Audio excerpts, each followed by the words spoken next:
ನಿಮ್ ಮಗು ಇತ್ತೀಚೆಗೆ ತುಂಬಾ ಜೊಲ್ ಸುರಿಸ್ತಿದ್ಯಾ ಅವ್ರು ತುಂಬಾ ಕಿರಿಕಿರಿ ಮಾಡ್ತಿದ್ಯಾ? ಇದಕ್ ಕಾರಣ ಏನಿರ್ಬೋದು ತಿಳ್ಕೊಳಕ್ಕೆ ರೀಲ್ನ ಕೊನೆ ತನಕ ನೋಡಿ.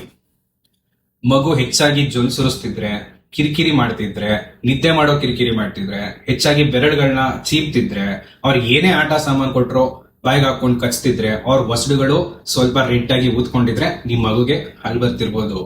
ಸೊ ಬನ್ನಿ ಇವತ್ತು ಬೇಬೀಸ್ ಅಲ್ಲಿ ಟೀತಿಂಗ್ ಬಗ್ಗೆ ತಿಳ್ಕೊಳ್ಳೋಣ. ಯೂಶಲಿ ಬೇಬೀಸ್ ಅಲ್ಲಿ ಹಲ್ ಬರೋದು 4ರಿಂದ 7 ತಿಂಗಳಿಂದಾನೇ ಸ್ಟಾರ್ಟ್ ಆಗುತ್ತೆ. ಬಟ್ ಕೆಲವೊಂದ್ಸಲ 3 ತಿಂಗಳಿಂದಾನೇ ಸ್ಟಾರ್ಟ್ ಆಗ್ಬಿಡ್ಬೋದು, ಆರ್ 12 ಮಂತ್ಸ್ ಆದ್ಮೇಲೆ ಸಹ ಆಗ್ಬೋದು. ಮಕ್ಕಳಿಗೆ ಮೊದಲು ಕೆಳಗಿನ ಮುಂಭಾಗದ 2 ಹಲ್ಗಳು ಬರ್ತವೆ. 3 ಇಯರ್ಸ್ ಆಗೋಷ್ಟ್ರಲ್ಲಿ ಸಾಮಾನ್ಯವಾಗಿ 20 ಹಲ್ಗಳು ಬಂದಿರ್ತವೆ. ಎಲ್ಲಾ ಪೇರೆಂಟ್ಸ್ ಏನ್ ತಿಳ್ಕೊಬೇಕು ಅಂತ ಹೇಳಿದ್ರೆ, ಹಲ್ ಬರೋದ್ರಿಂದ ಮಗುಗೆ ಲೂಸ್ ಮೋಷನ್ ಆಗೋದಿಲ್ಲ ಅಂಡ್ ಸ್ವಲ್ಪ ಮೈ ಬೆಚ್ಚಗಿರ್ಬೋದು, ಬಟ್ ನಥಿಂಗ್ ಟು ವರಿ. ಒಂದು ಕ್ಲೀನ್ ಕಾಟನ್ ಬಟ್ಟೆಯಿಂದ ವಸ್ತುಗಳನ್ನ ಮಸಾಜ್ ಮಾಡಿ ಆರ್ ಸ್ವಲ್ಪ ತಣ್ಣಗಿರೋ ಟೀತರ್ಸ್ ಕೊಟ್ಟು ಟೀತಿಂಗ್ ರಿಲೇಟೆಡ್ ಇರಿಟಬಿಲಿಟಿನ ಕಮ್ಮಿ ಮಾಡಬಹುದು. ಅಕಸ್ಮಾತ್ 18 ತಿಂಗಳ ಆದ್ರೂ ಮಕ್ಕಳಿಗೆ ಒಂದೂ ಹಲ್ ಬಂದಿಲ್ಲ ಅಂದ್ರೆ, ಆ ಟೆಂಪರೇಚರ್ ಏನಾದ್ರೂ 100 ಮೇಲೆ ಇತ್ತು ಅಂದ್ರೆ, ಅವ್ರು ತುಂಬಾ ಅಳ್ತಿದ್ರೆ ಪೇರೆಂಟ್ಸ್ ಡಾಕ್ಟರ್ನ ಕನ್ಸಲ್ಟ್ ಮಾಡಬೇಕು. A little patience, love and chilled teether, that's all your baby needs. Thank you.